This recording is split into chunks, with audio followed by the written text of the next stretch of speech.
Todas as tribos, povos e raças irão te louvar. De todas as culturas, línguas e nações, no tempo e no espaço irão te adorar.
Fala pessoal, depois de alguns dias dei as caras aqui de novo. Foi difícil voltar a gravar vídeo por causa da correria. Então eu juntei aqui um bloco de aulas que nós tivemos nesses 2 ou 3 dias que eu não gravei, para eu compartilhar com vocês um pouco de como é, né? E não deixar um vácuo tão grande aí dos vídeos que eu já gravei. Nossa última aula foi com o reverendo Márcio Tadeu. Ele estava tratando do protocolo legal a ser observado na plantação de igrejas. Foram aulas assim bem instrutivas. Ele falou sobre questões jurídicas, né? E o que ficou marcado nas aulas dele é o seguinte, ele dizia assim para nós: você vai comprar um imóvel, qual é a primeira coisa que você deve pedir? Pede o número da matrícula do imóvel. E por meio do número da matrícula do imóvel você saberá as informações da procedência daquele imóvel, terreno, enfim. Ele entrou em outras coisas também, como uso capião, coisas jurídicas mesmo, tá? Que não dá tempo de se deter aqui nesse vídeo.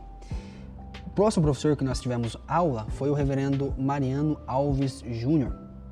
Ele tratou com a gente sobre a questão de plantações de igreja, especificamente sobre o Conselho de Ação Social, o CAS, né? Ele desenvolveu umas relações com questões a isso e também entrou para falar um pouco do trabalho que ele realiza, que ele desenvolve. Depois, nós tivemos aula com o reverendo Davi Luna. Ele é secretário executivo do PMC, e ele trouxe para nós aqui, o tema das aulas dele foi Administração de Projetos e Pesquisa de Campo. Então ele entrou em questões de revitalização de igreja, questões conceituais da igreja, projetos. Foi bem legal. Ele trouxe algumas diferenças sobre revitalização, igrejas ensimesmadas e como resolver isso e como diferenciar, né? Revitalização, replantação, transplantação, o que fazer quando a igreja às vezes tem um escândalo e para reconstruir aquilo, né? Nas palavras dele, deve explodir a igreja. Não tenho tempo para desenvolver isso, mas basicamente é você recomeçar tudo do zero, ir para outro lugar, né? Igrejas que morreram em grandes centros, ele entrou nisso, igrejas novas, então foi bem legal. Depois então nós tivemos aula com o reverendo Roberto Alves de Alencar, e o tema que ele trouxe foi, que ele trabalhou, né, nas aulas, foi o perfil e avaliação do plantador. Ele citou várias coisas, não dá tempo de falar aqui, mas o interessante da aula que ele ministrou a nós é que ele aplicou um teste para saber se as nossas igrejas, elas são igrejas, que eu até anotei aqui, igrejas que estão interessadas com a plantação e a revitalização, igrejas que estão pensando nisso, igrejas que são realmente ativas, igrejas que devem se atentar porque esse assunto morreu. Também tivemos aula com o reverendo Roberto Brasileiro de novo, e ele entrou em questões sobre da música no culto e sobre código de disciplina na igreja. Foi muito prática a aula, o reverendo citou vários exemplos. Ele só retomou, né? As aulas dele foram picadas, foi uma em um dia, outra no segundo dia. Aí chegou o colega aqui, ó, que estuda conosco. Dá um tchauzinho aí. Pode colocar lá no canal? Não, fique em paz. Não, eu tô gravando um vídeo aqui. Beleza. E aí chegamos hoje, né, que eu tô gravando esse vídeo, tô fazendo uma coletânea aqui de 3 dias, se eu não me engano.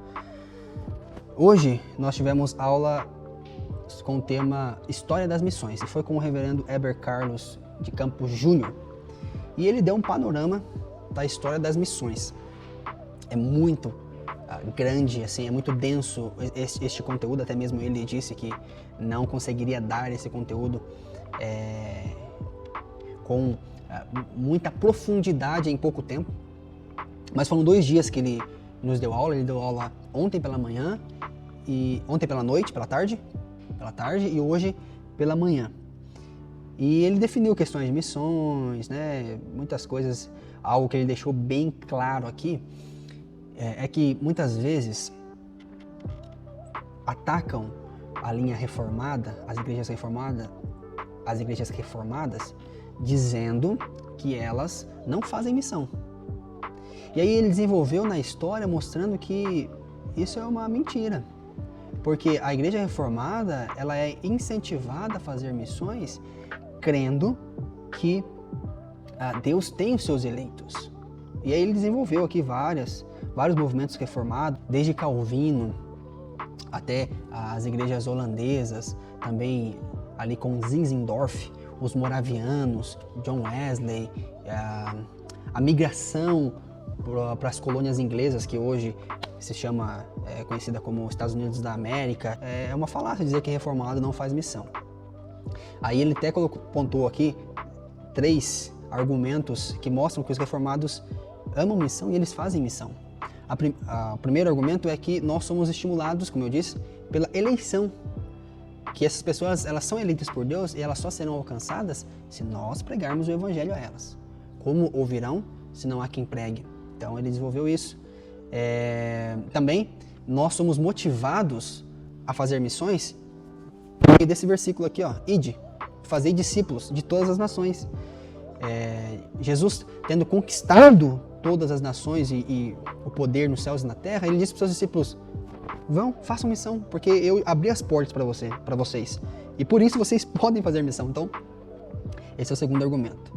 O terceiro argumento é o trabalho da Trindade nas missões. O Pai elege, a obra do Filho e o chamamento eficaz do Espírito Santo nos motiva a pregar.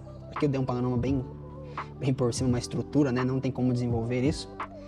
E, por último, ele fechou, o reverendo Heber Júnior, fechou falando sobre o grande século das missões do século XIX. Deu um panorama desse século, né? E enfatizou, ele não tinha tempo para falar de cada grande figura e personagem que foi usado por Deus, mas ele focou em William Carey, né, que viveu desde 1761 a 1834, e ele desenvolveu que ele é conhecido como o pai das missões modernas.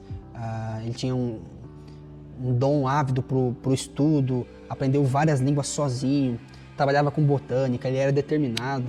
Tinha suas falhas, o reverendo expôs para nós, mas que foi um grande homem de Deus. Então, até aqui foram essas as aulas, né? Espero que você tenha entendido um pouco, é muita coisa.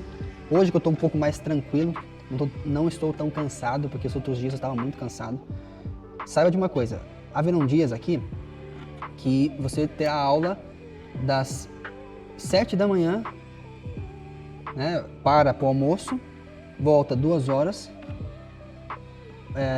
aula até as 18, janta, aula das 7 às 22, então é muito puxado. E aí, às vezes, quando eu ia gravar os vídeos, eu não conseguia nem raciocinar ou pensar, ficava meio travado. Esquece muita coisa, né? Então é puxado, é assim mesmo. Mas espero que por meio desses vídeos vocês tenham noção aí. E não esquece, tá? Deixar o seu like, comentar, compartilhar, porque isso ajuda muito. Beleza?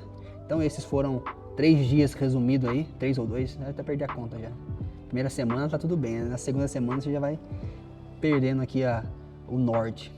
Mas é isso aí, espero que vocês estejam gostando e, se Deus quiser, postarei mais conteúdo com relação aqui ao CTM, beleza?